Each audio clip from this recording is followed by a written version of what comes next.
kukutongoza, kukuridhisha. Na hata kama unataka kuolewa, basi yule mzinifu atakuoa, lakini nyote wawili mko katika lile pango, mmefungwa.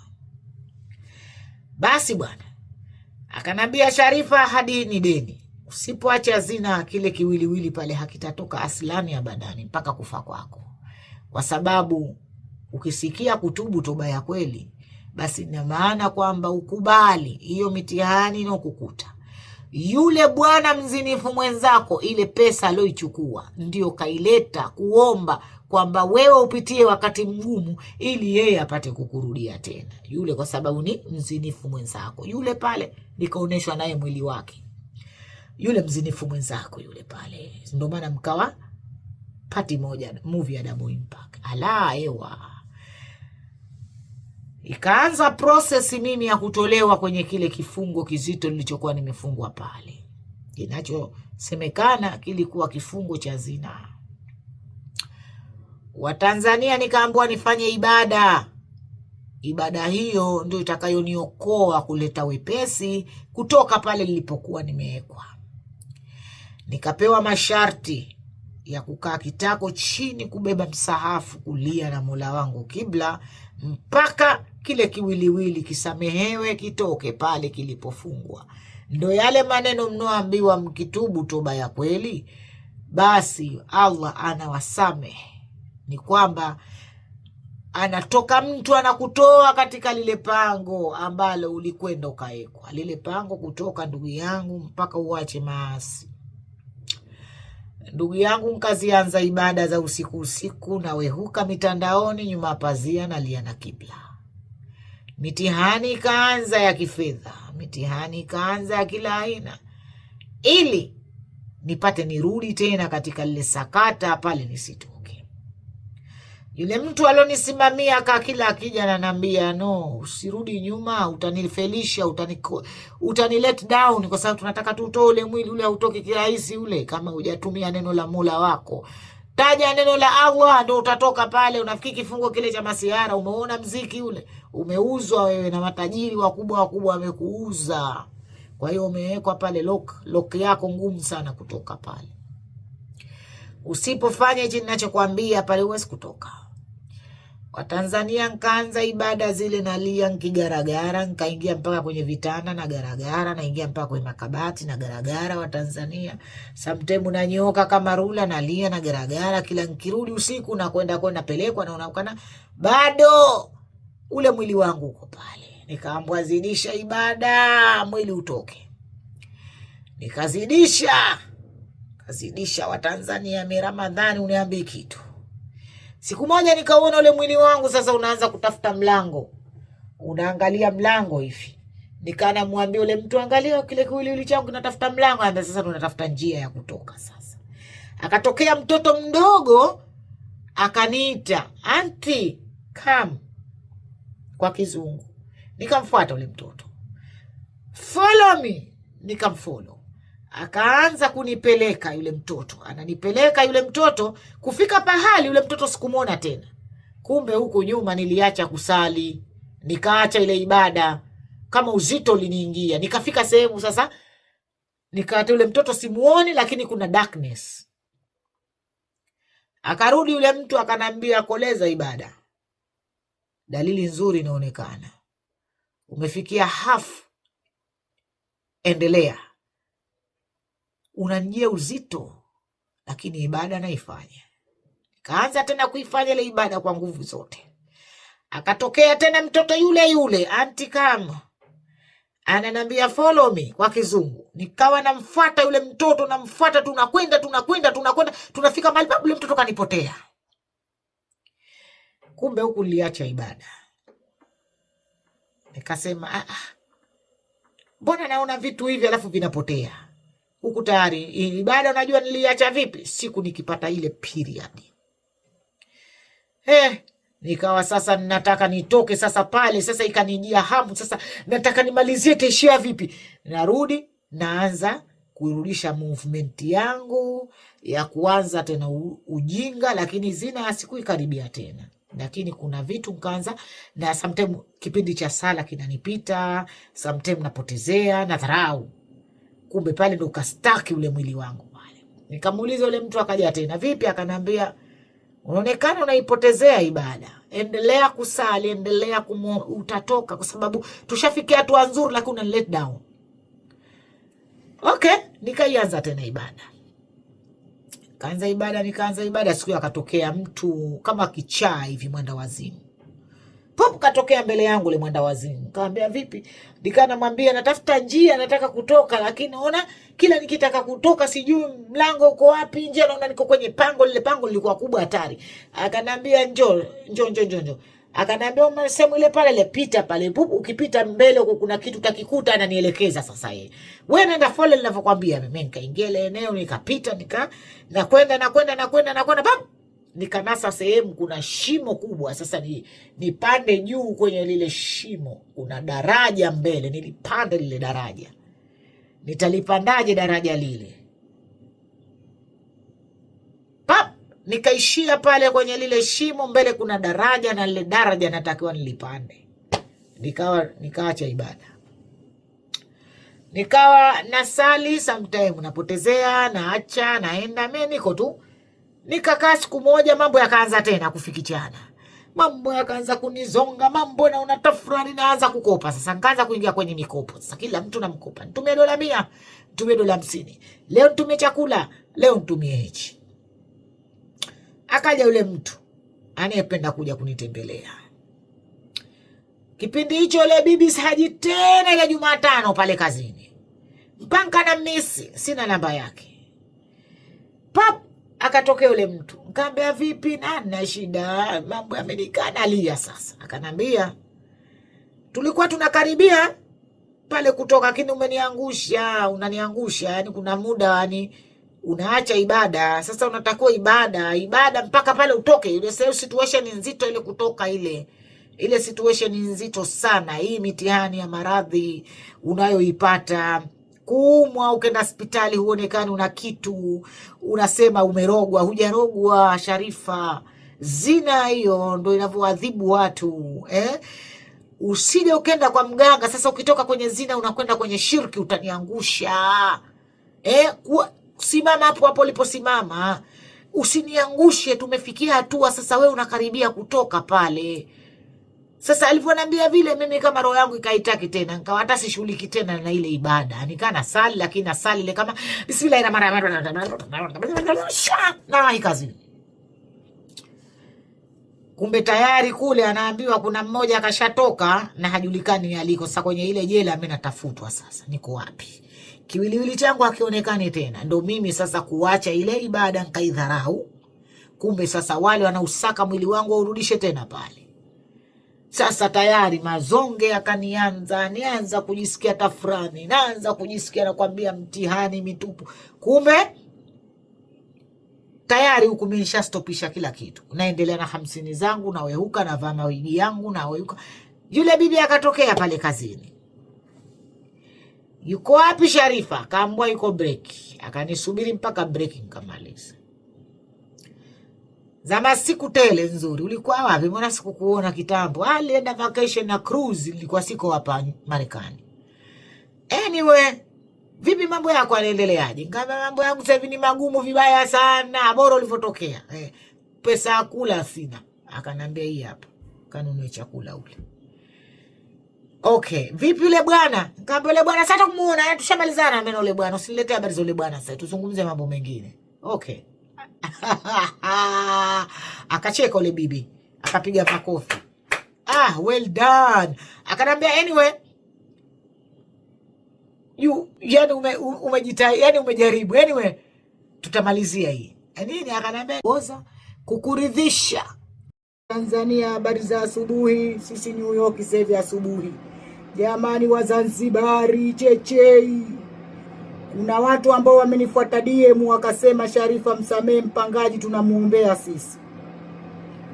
Watanzania, kinachowafelisha katika dunia kitu kimoja, muna huruma sana, ndio maana mnatawaliwa kisultani. Watanzania, kuna mshipa wa ngiri, usiombe upate huo. Kende zinapanda juu hivi ukapiga kelele. Kuna mshipa wa aibu wanaita emotion. Kuna na ule mshipa wa ngiri jamani, ule ambao busha, ule mshipa wa busha. Kuna ule mshipa wa shingo ule. Ukiongea na mtu hivi kama una hasira, kuna mshipa fulani hapo unakupanda. Jamani wa Tanzania. Alafu kuna ule mshipa wale ambao wakila maharage na kunde wanaumwa na tumbo, ule nao utasikia mshipa, na mshipa mbaya yule. Akila maharage lazima umwe. Jamani wa Tanzania. Kuna mshipa wa Kipemba, mshawahi kuusikia huo? Sasa usiombe uje ukutane na mshipa wa Kipemba jamani. Mpemba akisema lake ndo hilo hilo, labda atoke Jiburili aje. Wa Tanzania usije ukaomba ukakutana na mshipa wa Kipemba, usikie tu kwa watu. Jamani Wapemba wana mshipa mbaya wale, uwasikie. Tuko kama Vietnam. Sisi kama Vietnam. Tukitaka jambo letu lio linakuwa, alafu nikisema no yani wa Tanzania, yani narudia, kuna mshipa wa ngiri wa Tanzania, kuna mshipa wa aibu. Utasikia hana hata mshipa wa aibu. Kuna mshipa wa Kipemba, usikie tu ndugu yangu. Na ndio maana ukakuta Wapemba si sana kuwakuta mahospitali wamejaa, kwa sababu wana ule mshipa ambao unapotaka nataka noma kafa. Tarehe ikifika tahama. Kama tulivyoagana, naomba kwanza tusitoane kwenye reli, tuendelee na story zetu. Kwa nini niliacha zina? Hii kuhusu zina mimi nataka niwauze. Kwa sababu kuna mtu kasema Sharifa hana malezi, Sharifa hana tabia. Sasa nataka nikuoneshe kwamba kweli tabia sina. Halafu Sharifa social media inamlevya, anaona sifa kutumia mitandao. Kama vile wewe unaona sifa ukafungua email ukaja kwenye mitandao, basi na mimi ndio tuko hapa katika kunyoshana. Nimeacha ngono, yani nimeacha zina. Mama, na nitakuja kuihadisia vizuri, bado sijamaliza story, nimeifupisha. Nimekuja kujibu zile comment, yani DM message za kusema kwamba msamee mpangaji. Nakuja kuwatambulisha wale ambao wametuma zile DM, kuja kuwafahamisha kwamba mimi nina mshipa wa Kipemba. Ikifika tarehe ataondoka. Naenda kwanza kununua vitu, leo niko off, alafu nitakuja kuiendeleza story ya mimi kutoka katika lile janga na lile pango ambalo huwa wazinifu wanawekwa pale kama lock up zao, na kutoka pale tokaje. Isikilizeni story sasa. Alafu yani wale wanaotoka pale ni wale ambao Mwenyezi Mungu tayari ameshawakubalia, na kuna wale ambao wako katika jela za shirki. Kuna jela mbili mnafungwa, kuna moja ya shirki, moja ya zina. Na ndio maana mkapati moja. Wewe zinafanana, picha lake linafanana. Mmoja akiwa mchirikina ndani ya nyumba na kufungeni nyote. Anayekuwa mzinifu anafungwa yeye na aliyempelekea moto. Hajielewi, mitandao inamlevya. Kwa hiyo mimi katika wale ambao tuko katika madrugs ya mitandao, naomba nyote msogee, wenye malezi, mlofunzwa na mlolelewa mkaleleka, na wale ambao mna tabia, mnojisifia nyinyi tabia mnazo, sisi tulizikosa hizo tabia. Muje msikilize huu mkasa wa mimi kuacha zina na kuja kwenye mitandao kujisifia kwamba nakwenda kufanya graduation ya kucelebrate kuweza kufanikisha hili jambo ambalo nilikuwa zito, na nisingejua ni kitu gani kinachonisibu mpaka kufariki kwangu kama nisingejitambua. Ndugu zangu, wakati niko katika lile pango, tunaendelea na story. Lile pango ni refu, utokaji wake sasa ni ibada. Hakuna ushirikina utakao kusaidia kukutoa katika uzinifu. Zina na shirki ni kampuni moja, ila kampuni ya shirki ni mbaya zaidi kuliko zina. Kampuni ya shirki hata ukitubu ni ngumu, kwa sababu unapokuwa mshirikina unaweka bondi familia nzima, na ile familia huwa inatolewa ile kafara kule ujinini. Mengi nitakuelezeni. Wale wakitolewa kafara ujinini ndio kule unakozika. Leo kafa mjomba wako, kesho kafa dada yako, kesho kutwa kafa. Kuna familia kila mwaka wanazika, kwa sababu tayari mmoja mshirikina kashawapeleka bondi waliobaki. Na ndio maana dhambi ya ushirikina ikawa haisameheki, kwa sababu unaua. Na dhambi ya zina wanasema unakwenda kujipeleka mwenyewe kwenye jela. Unapotubu vinakubalika, na inategemea uzinifu ulizini vipi. Vile vile uzini na mtu mmoja wawili, lakini baadaye ukajitambua ukajielewa, toba ya kweli inatakiwa. Kweli na kweli inatakiwa toba kweli jamani. Oho, niulizeni mie sasa, tuendelee na stori zetu. Kwenye mitandao nawapa burudani, najiwehusha, narusha akili, naziweka kwenye kabati. Lakini reality nyuma ya pazia, ndugu zanguni, sio watu wote mafirauni, sio watu wote wa Samuda bali lazina. Wengine tunajua nini maana ya Mungu. Anyway, tunaendelea na mkasa wetu. Wakati nimeshituka pale kwenye kitanda nikiwa katika lile shimo juu kuna daraja kwenye, bado niko katika ile situation ya lile pango la mateka ya wazinifu. Nikashtuka hivyo, kushtuka najikuta niko chumbani mwangu kama kawaida, kuondoka naondoka, lakini kurudi narudi kama mtu ambaye alikuwa kalala. Nikamhadisia rafiki yangu, nikamwambia nimeona kitu, yani kama kitu kimetokea kweli, na nini nampa ule sifahamu, na nini namwambia kama hivyo. Anyway, rafiki yangu akanambia inabidi ndugu yangu uswali sana, maana yake unaona siku hizi kila siku unaamka unanihadisia story mpya. Hebu sali na wewe. Nikamwambia na sali. Anyway, vipindi sana, lakini siku mbili hizi naona sijasali ujue. Namwambia ile shoga yangu. Azuri alasiri sometimes inanipita niko barabarani na wehuka. Anyway, mambo yakaanza kuwa magumu. Mambo bado ya magumu. Sasa ninakuwa kama kuna kijiuvivu fulani hivi kinanijia swala ya alfajiri sisali. Inanipita. Naamka napata usingizi mzuri.